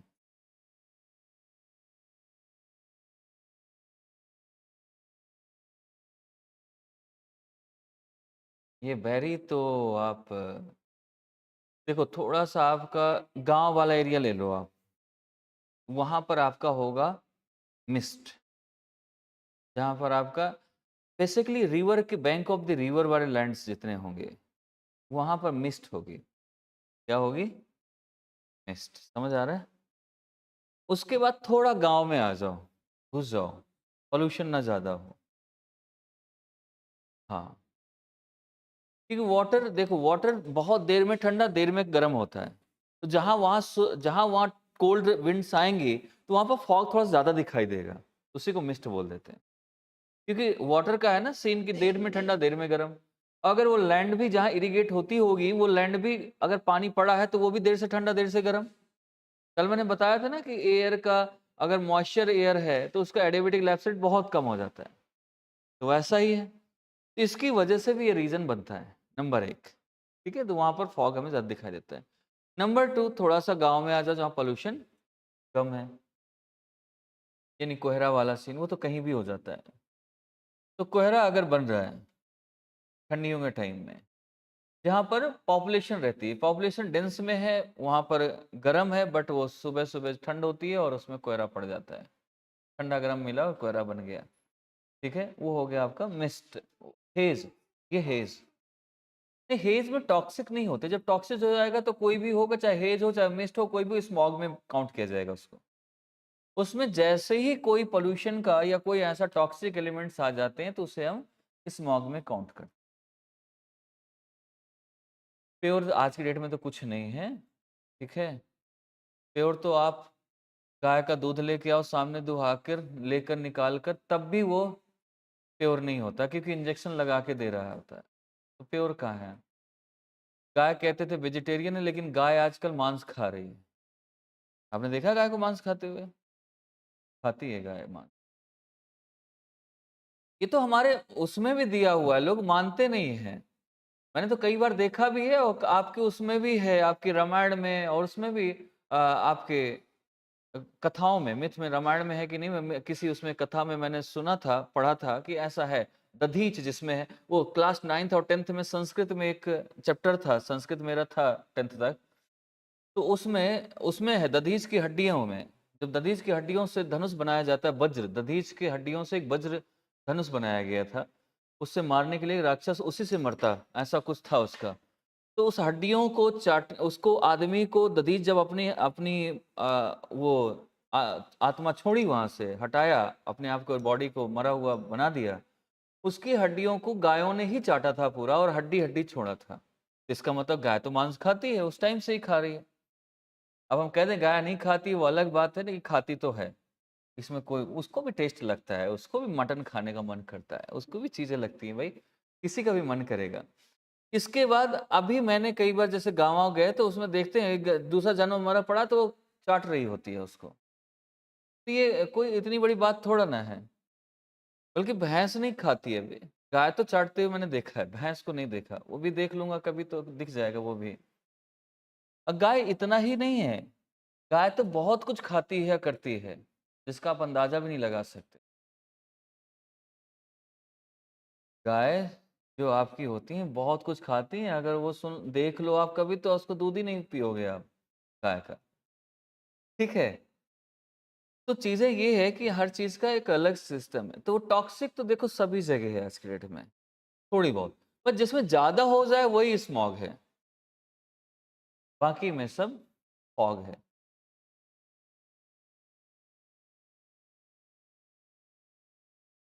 नेचुरली भी है, बिकॉज वोल्केनो से आपका निकलता है, वोल्केनो से आपके सल्फर, कार्बन डाइऑक्साइड ये सब निकलता है, तो वो भी आपका स्मॉग बनाता है।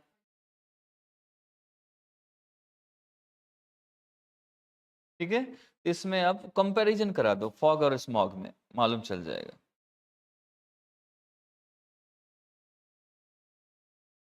Fog and smog. फॉग में है water fog, water droplet condensed around a dust particle. Water droplet condensed around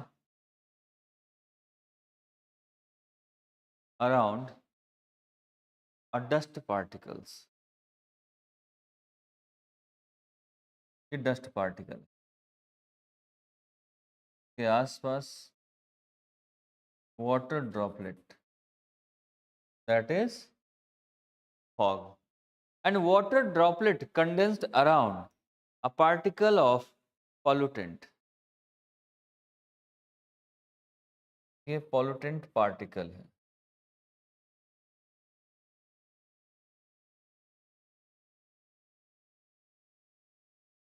ठीक है,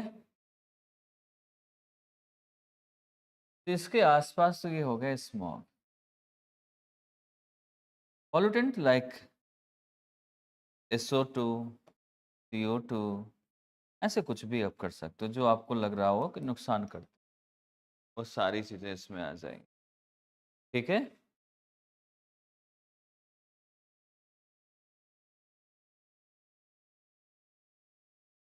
और ये क्या कर सकता है, आपका क्रॉप को थोड़ा डैमेज कर, अभी विजिबिलिटी इसकी कम होती है बल्कि क्रॉप को भी डैमेज करता है ये, जिससे फ्रॉस्ट बन जाता है, कभी कभार फॉगी फ्रॉस्ट बनता है, कन्वर्ट होता है।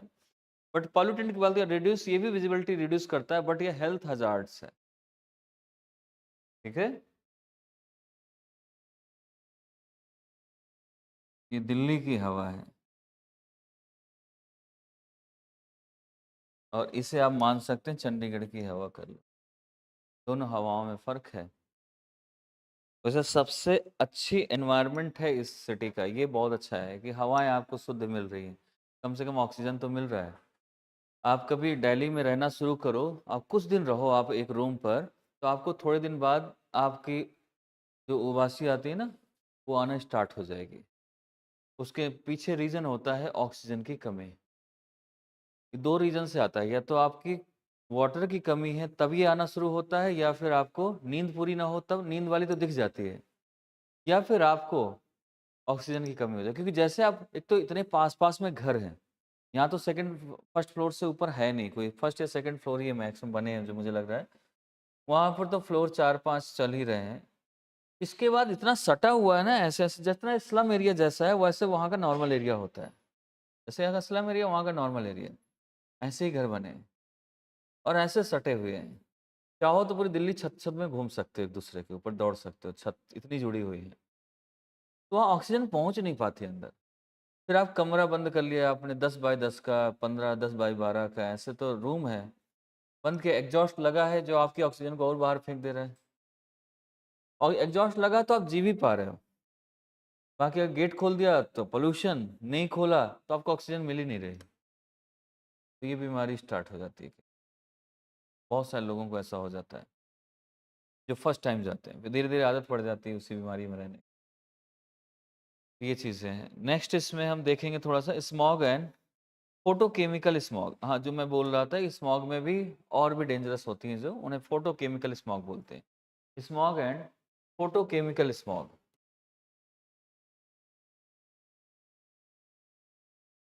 Photochemical smog. स्मॉग में क्या है, it occurs in cool humid में, और मिक्सचर है स्मोक का, सल्फर मैंने बताया सभी से इनसे बनता है flyers.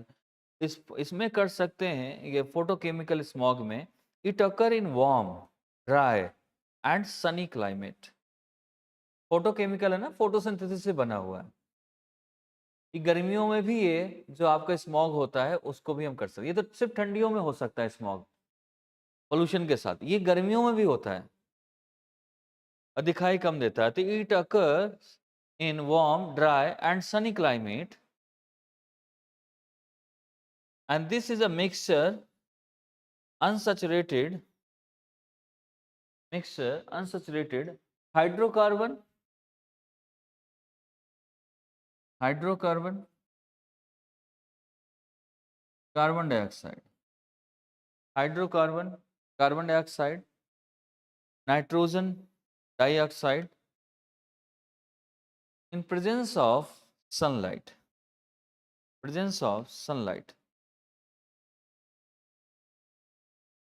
That is photochemical smog. इसमें कई बार ओजोन भी अंदर आ जाता है इसके, तो और नुकसान करना शुरू कर देता है, उसे फोटोकेमिकल बोलते हैं। सपोज कि अगर ओजोन लेयर डैमेज हो गई तो अल्ट्रावायलेट रेज आ जाती हैं। कई बार ओजोन के अल्ट्रावायलेट रेज के साथ साथ ओजोन भी उसके साथ आ जाएगा, क्योंकि वो उसी का बना डैमेज हुआ है तो वो भी उसके साथ आया। तो जो साथ में आ रहा है इसी को हम बोलते हैं इसमें ओजोन लेयर। इसमें और भी लिख सकते हैं क्या क्या कंपोनेंट्स होते हैं इसमें। It's components are ozone nitric oxide, acrolein, ozone, next है नाइट्रिक ऑक्साइड, एक साथ नहीं, ओजोन अलग है, नाइट्रिक ऑक्साइड अलग है, and acrolein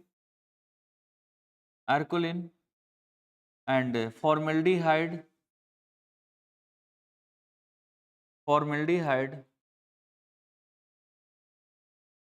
and peroxyacetyl nitrate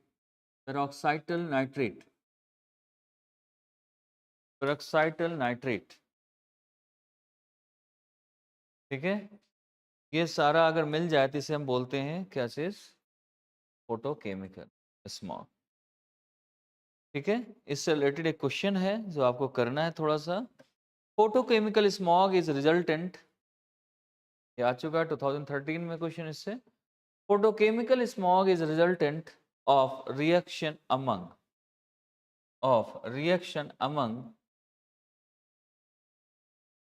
among number A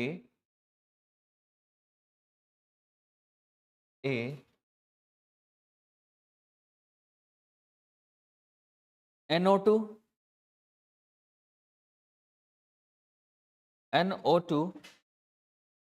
O3 यानी ozone, NO2 O3 and peroxyacetyl nitrate,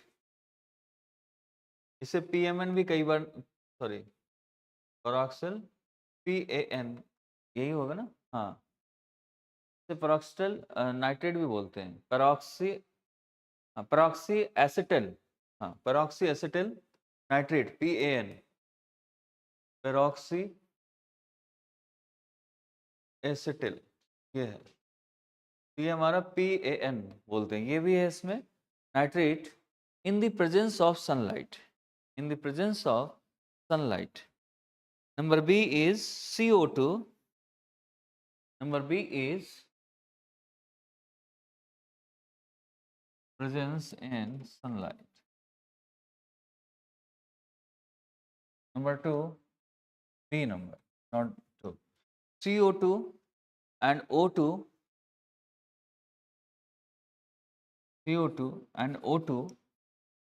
and peroxyacetyl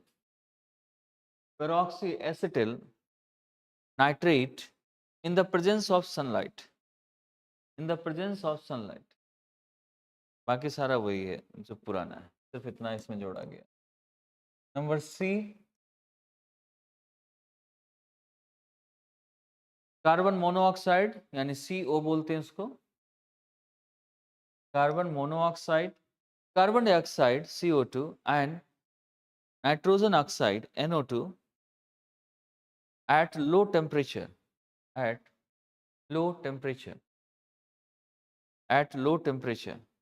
Number D, high concentration of NO2, O3 and CO in the evening.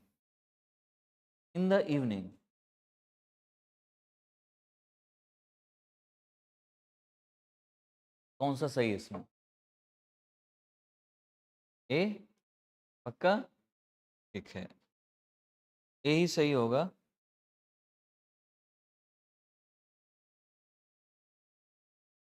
तो यहाँ तक हमने चीज़ों को cover कर लिया। नेक्स्ट इसमें करना है हमको कौन सा? रेनफॉल्स के बारे में, प्रेसिपिटेशन भी बोलते हैं उसे। प्रेसिपिटेशन देखेंगे या रेनफॉल देखें, उन चीज़ों को हम यहाँ पर डिस्कस करने वाले हैं।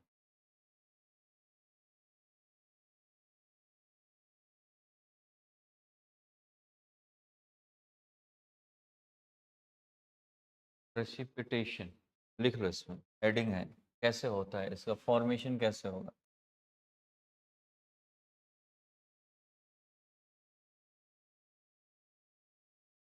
इसका मतलब होता है रेनफॉल। प्रेसिपिटेशन, रेनफॉल, ये कैसे होता है? रेनफॉल का प्रोसेस क्या है? अगर मैं शुरू से पूछूं आपको, कैसे कैसे बनता है, क्या प्रोसेस है, शुरुआत कैसे होती है?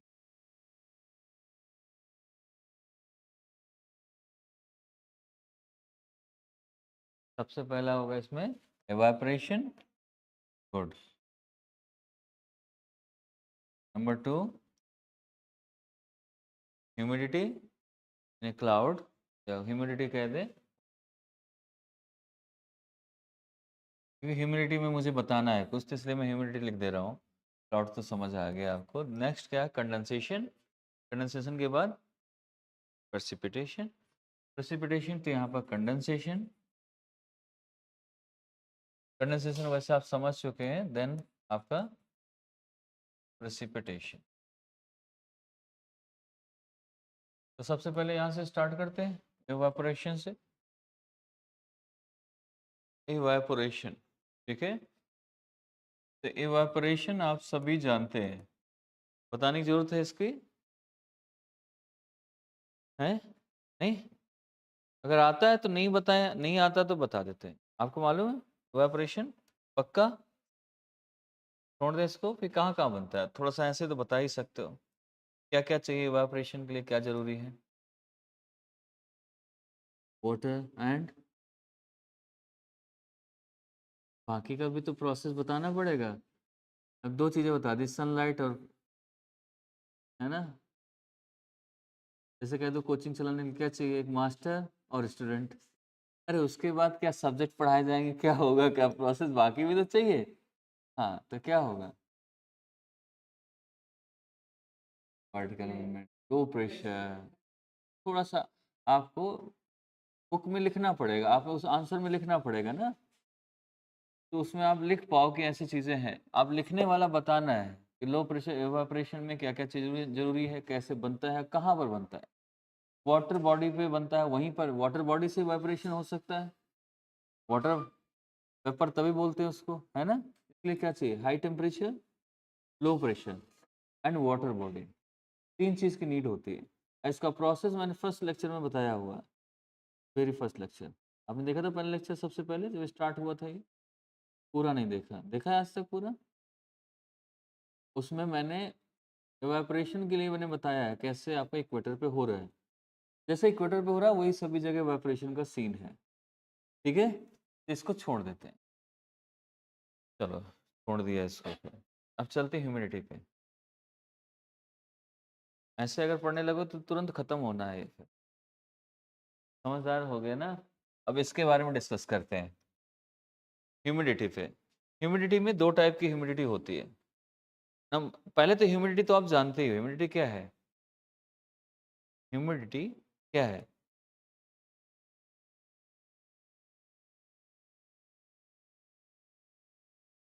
Moisture content in the air, यानी इसको और हाँ, ये एकदम सही है, बट इसे मॉइस्चर कंटेंट का कुछ वेट होता है। जब वेट हो जाएगा तो वो ह्यूमिडिटी में आ जाएगा। वेट नहीं होगा, कम होता जाएगा तो फिर वो ऊपर निकल जाएगा। तो वेट तो होता है, कुछ तो वेट होता है, ठीक है। पानी में भीगी हुई चीज़ का वजन बढ़ जाता है। इससे बहुत क्वेश्चन पहले लोग करते थे कि गांव में ऐसा होता था क्वेश्चन कि एक कॉटन लेके जा रहा है एक नाव में, अचानक से बारिश हो गई, नाव डूब गई। वो इसलिए कि उसमें पानी हुआ और वो भारी हो गई, जो पहले नहीं होनी थी भारी। बड़े सारे ऊट-पटांग के क्वेश्चन होते थे। तो वैसे चीज़ है इसमें भी, इसमें वेट ऑफ द वाटर लिख लो। एब्सोल्यूट ह्यूमिडिटी इस 2 टाइप में है, absolute humidity, specific humidity. Absolute humidity and specific humidity. Specific humidity. अब इसमें सबसे पहले इस वाले पे आ जाओ। एब्सोल्यूट में क्या है?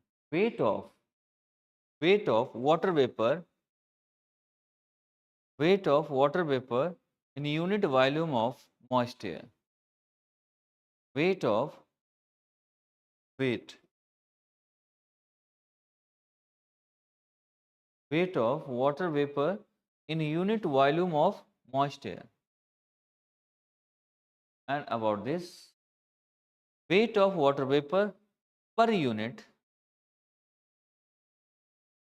water vapor per unit weight of dry air. ये moist air का है, ये dry air का है। स्पेसिफिक इसलिए इसे स्पेसिफिक बोला गया है। वेट ऑफ ड्राई एयर,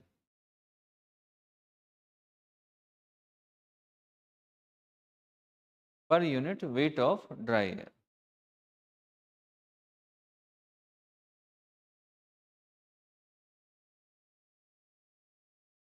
अब चलते हैं प्रेसिपिटेशन पे।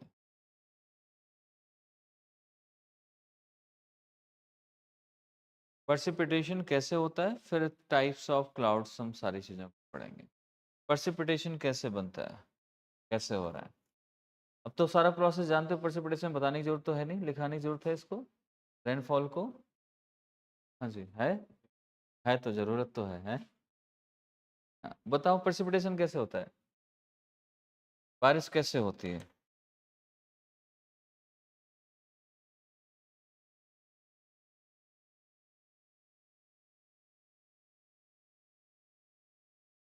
क्या है फिर से?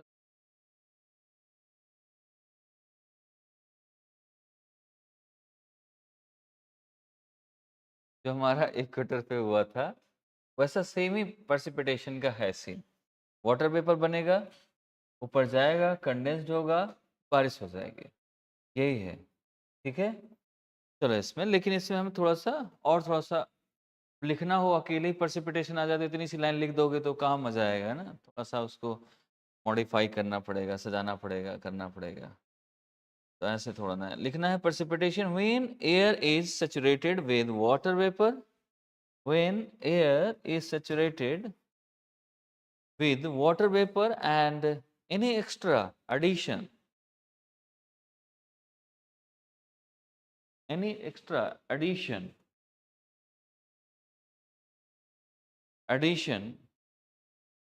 result in precipitation.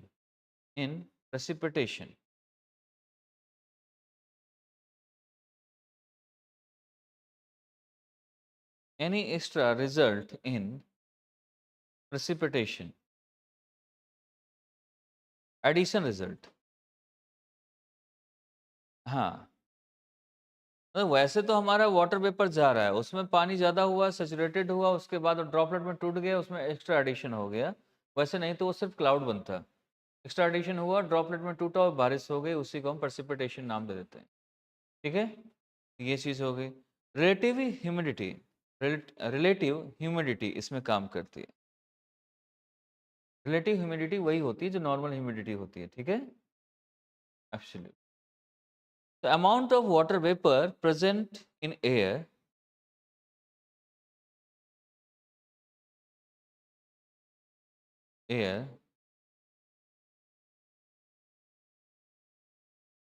to amount of water vapor required for saturation.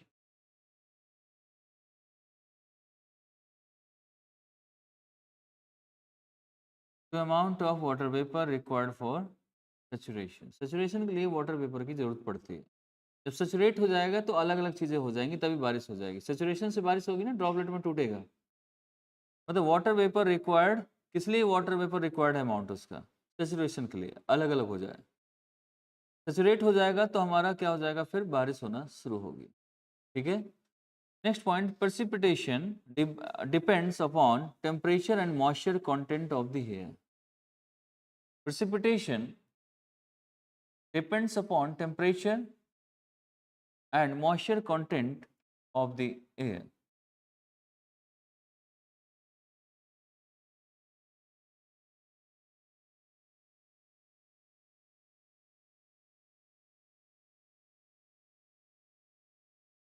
ठीक है।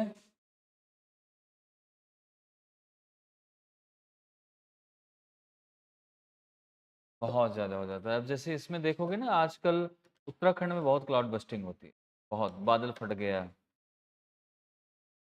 पहले हम सोचते थे अगर बादल फट गया तो पानी ऐसे ही भर जाएगा, है ना।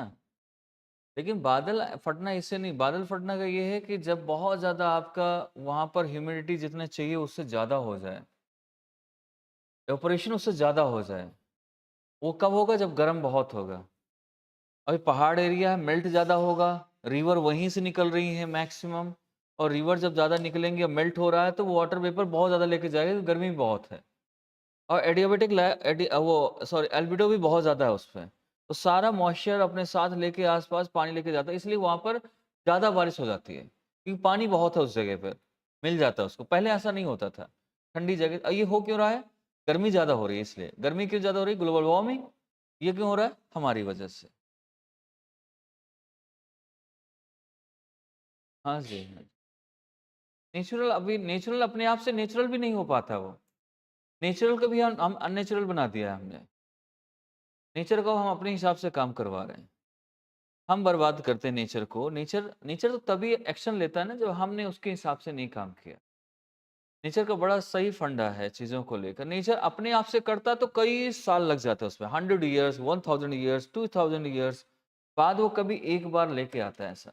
हम डिसबैलेंस करते हैं चीज़ों को, हम पोल्यूशन कर रहे हैं। अब अर्थक्वेक के सबसे बड़े रीजन क्या है? न्यूक्लियर टेस्टिंग, रॉकेट साइंस जो चलती है आजकल, रॉकेट लॉन्च होती हैं। इसके बाद माइनिंग।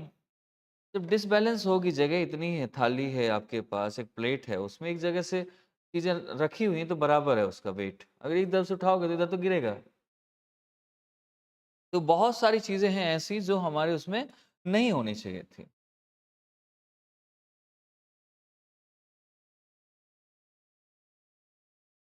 वाटरफॉल होती है, लेकिन बहुत ज़्यादा वाटरफॉल होता है। वो वाटरफॉल जैसा नहीं होता, रेनफॉल जैसा होता है। सॉरी, मैं वाटरफॉल बोल रहा हूँ। वाटरफॉल कैसे हो जाएगा? कौन सा वहाँ पाइप लगा है कि आना है उससे? ये नदी सीधा वहीं से ऊपर से गिर रही है? ऐसा नहीं होता। उससे नाम का होता है क्लाउड बस्टिंग। इसका मतलब है हैवी रेनफॉल जो रुक ही नहीं रही। आपके घर भर जाएँ, आप परेशान हो चुके उस पानी से, और इतना ज़्यादा बारिश कि मतलब उसकी बूँदें मोटी-मोटी और बड़ी आ रही है और बंद नहीं हो रही काफ़ी टाइम तक। अब बंद हुई, अब फिर से स्टार्ट हो गई वैसे ही। तो क्लाउड बस्टिंग उसे बोलते हैं। ऐसा लग रहा है जैसे बादल फट गए हों और पानी रुक ही नहीं रहा। और पानी, जैसे अभी आप देखो, मैं डेली सोचता हूँ कि आज बहुत बारिश हो जाए जिससे मुझे ना जाना पड़े। सुबह-सुबह बारिश हो रही होती है, मैं सोचता हूँ आज चलो ठीक है यार, बारिश हो रही कब तक होगी? फिर रुक जाती है। यार ये कैसी बारिश है? थोड़ी देर में रुक जाती है। तो ऐसा नहीं, वहाँ पर रुकती नहीं है बारिश। बहुत तेज़ बारिश होती है जो रुकने का नाम नहीं लेती है। वैसी वाली बारिश चाहिए। जहाँ पर ग्लोबल वार्मिंग ज़्यादा होगी वहाँ बारिश, दिल्ली में बारिश हो जाती है, अच्छी खासी हो जाती है।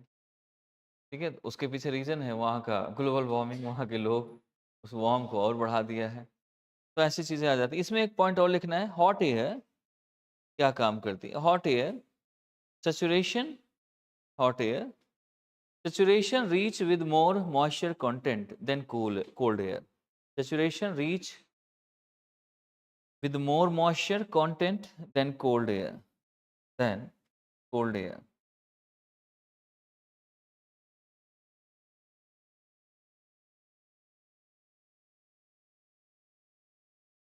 Types of cloud आपको पढ़ना। टाइप्स ऑफ क्लाउड आपके एनसीईआरटी में दिया है, उसको पढ़ लेना। वैसे 10 टाइप्स के होते हैं मे बी।